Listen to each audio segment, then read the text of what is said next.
Turning myself into Toad from Mario, let's go. We must hide our brows. I'm going to use an Elmer's glue stick to hide them. Toad really doesn't have any jewelry, so I guess we'll get rid of the jewelry for now for our next punk Toad when we do him. I'm going to put a wig cap on, and I don't really think I need to do a bald cap for this look because I made a mushroom cap for my head to go in, and that should be sufficient.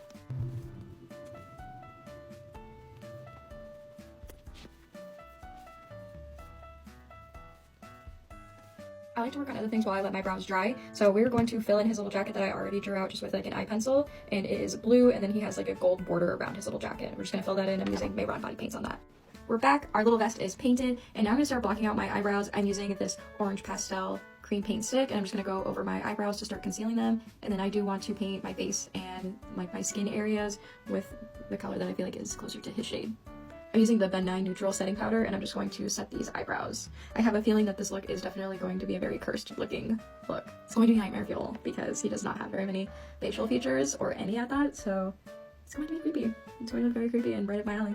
I mixed up our face color. We're using white and then a little bit of peach to get his skin tone. I'm going to paint my face and then the body next.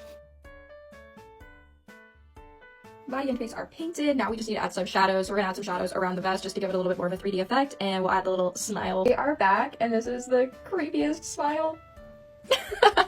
Shading's all done. I'm gonna pop in some black Sclera contacts and put on my little mushroom cap. For the contacts, we're gonna be wearing some black Sclera contacts. To put in the contacts, I like to lift up on my upper eye, and then just kind of like feed the contact in through the bottom, pull down the bottom of my eye, and bam. Here is a little mushroom cap that I made. It's cute and wonky. I made it out of poster board and paper mache, and then I just kind of allowed it to take the shape that I wanted to. So here it is.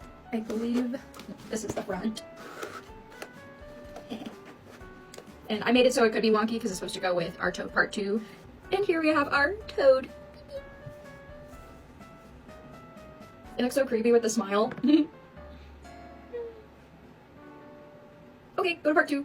Welcome to part 2 of our Toad makeup. This is the part where we are going to do Toad's demise. So I was thinking, you know, Toad's always such a nice character. He's probably he just got forgotten about, you know? He's just out there in the forest, just overgrown, and that's what we're gonna do today. Let's go. We're gonna start on the body of this first. I have this really interesting sponge that I'm going to use to create a cool stipple texture. I'm dabbing that green right to where Toad's skin is showing, and I'm also blending it into the skin as well. Just gonna like dye the skin green, then go back on top of it and add that texture.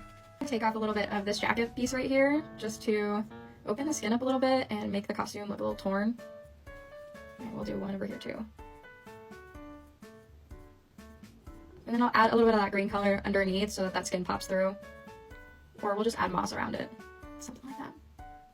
I'm using a fan brush and white paint just to make some little stringies off the vest. Around the border of the jacket, I'm starting to add some shadows. I added brown at first, and then I'm going in with black just to make it get that extra pop. We're gonna move over to the cap for a little bit, and I'm gonna use that texturizing sponge I was using earlier and add a little bit of texture and some shadow to the mushroom cap, and then we'll meet back. We are back, and our mushroom has been painted. I'm gonna add some moss. I have some different colored moss that I'm gonna add, and I made some mushrooms to go on top, so I'm gonna hot glue those on, and then I'm so excited to do the face because this is the prosthetic that I made for the face, and I also wasn't planning on doing like a body prosthetic, but I just decided I want to make a little piece that's going to go right here that matches this, so it kind of like comes down onto my body as well. So we're going to make that before I go ahead and do the face. Woo! And that's going to be helpful to show you guys how I made that because I didn't really record that. So I'm going to lay down a layer of liquid latex, and I'm going to lay down cotton that I've already unraveled right on top, and I'm going to do like, I don't know, like 5 or 6 layers of that right on top of it. You want to make it thick because the thicker that you can make it, the more that you can like build up the walls of that mushroom. And I like for my stuff to be dramatic, so lots of liquid latex and layers and blow drying. See you guys in 2 hours. Here is like my second layer of cotton on there, and I just wanted to show you that when you do this, I really like to like really saturate my sponge and then just push it into the cotton. Because I've always battled with working with cotton and latex, and I realized that the reason that I always struggled was because I just wasn't really like completely saturating it, and then you would get those little stringy bits and the frustration happens. So I think maybe this will help you like it has helped me.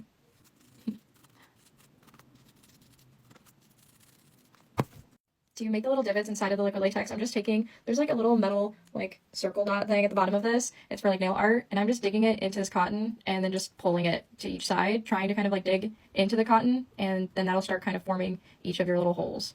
So this is going to take quite a bit of time.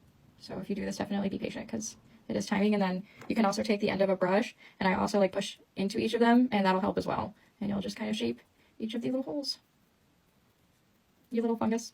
I use the hair dryer on the piece just to get it dry enough to start pinching all of the little sides together, and that helps make it stick up. And then I'm also just like pulling it away from my skin too, just to help try to build up and make it look bigger and like the walls of the sides like taller. Still a little wet underneath this prosthetic, so I'm going to take the prosthetic off of this face and go ahead and put it onto this face, and we will be back. I didn't say a trigger warning earlier for the holes, but trigger warning, you guys, also for this piece as well. So this is my little piece that I took off. It's ready to be glued down. I'm going to use some Prosade to glue this down, and I'm applying the Prosade on the piece, and then I'm going to apply Prosade on my face as well. That will make sure that it sticks down extra tacky. My little piece glued on, I'm going to use some liquid latex from Mayron just to go around all the edges to try to conceal them and hide them. That is going to seal my mouth shut, so after this it is going to be a voiceover. Future Katie here, and I'm just matching my face to my body using that little stipple sponge from earlier, and then I'm going to coat the whole fungus of that prosthetic with a light brown body paint, and then I'm going to fill in each of the inside of the holes to add dimension with a dark brown body paint from Mayron. With the wide panel brush, I'm just grazing over the top of that prosthetic to give it a pop of highlight. Make it look like it's protruding from the skin. The other side of my face felt pretty barren, so I took some dark brown eyeshadow and some red eyeshadow to create some spots and design on the face. With Prosade, I'm going to glue on each of my little mushroom pieces, and then fill her in with some Mayron body paints to give them all their little extra texture.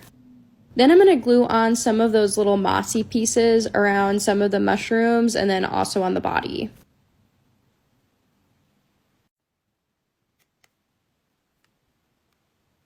And now our toad is complete and he is extra creepy, all forgotten about in the woods. Thank you guys so much for watching. Please rate this video and how creepy this look is down below, and I'll see you guys in the next video. Bye.